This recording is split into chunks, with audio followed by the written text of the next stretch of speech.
Can you tell if is it still going to be on Friday nights? From a live event, that's a great question. From a live event perspective, Friday nights was a terrific place for us to kick off last season, and it made a lot of sense from a programming perspective with our partners that we were working with. Friday nights is not an optimal night in some situations for live fight programming. Based on the demo we cater to, it's an 18 to 34. Primarily, it's an 18 to 34 demo. That demo is typically out on Friday nights, and typically the night that demo, specifically males, will stay home is Saturday, because that's kind of fight night. And I think part of that in MMA is entrenched because of what the UFC has done, establishing themselves as Saturday night is your night. That's when the big UFC events are going to take place. So there is still some movement and flexibility in terms of whether we're going to be a Wednesday, Thursday night, or Friday night, in terms of the exact programming schedule. Where we're going to be is set.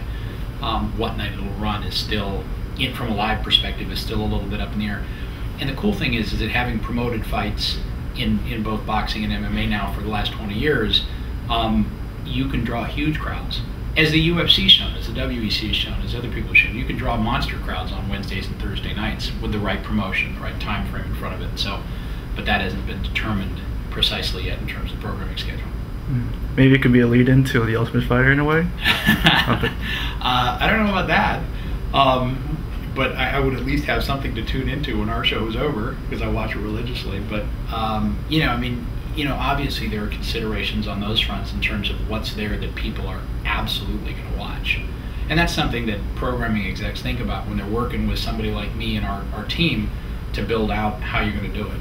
You know what I mean, and how you're going to make your show work, because there are shows that you just don't want to compete with. I mean, it'd be foolhardy to put a show up against The Ultimate Fighter. It'd be silly. So. But we've seen other shows you kind of just capitalize on that, because I think when they first brought on The Ultimate Fighter, I think it was like they kind of just snuck it in with the pro wrestling audience. Sure. Well, they tagged it. It was a beautiful programming mechanism. I mean, the guys at the UFC and Spike were dead center on target. From a programming perspective, you had this new sport. It wasn't a new sport to us, but it was a new sport to probably 98% of the people who had tuned into Spike at the time. And you had the WWE, which was, I guess at that point, the WWF still, which was doing great numbers. So you tagged the UFC broadcast right to the end of that show. Well, that was brilliant. I mean, if you remember when that show first hit in 2005, when The Ultimate Fighter first hit, there wasn't even a commercial break.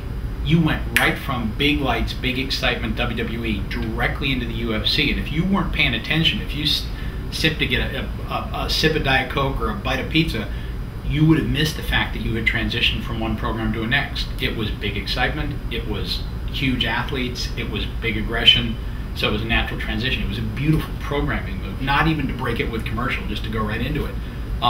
So yeah, I mean, those are the machinations and the thought processes that programming guys go through, that keeps them up at night. When I'm thinking about what fight would be great, or what strategic alliance with what partner or what sponsor would be great, they're thinking about, from a programming perspective, how do you ensure the biggest possible audience and the biggest Nielsen you can get for the show.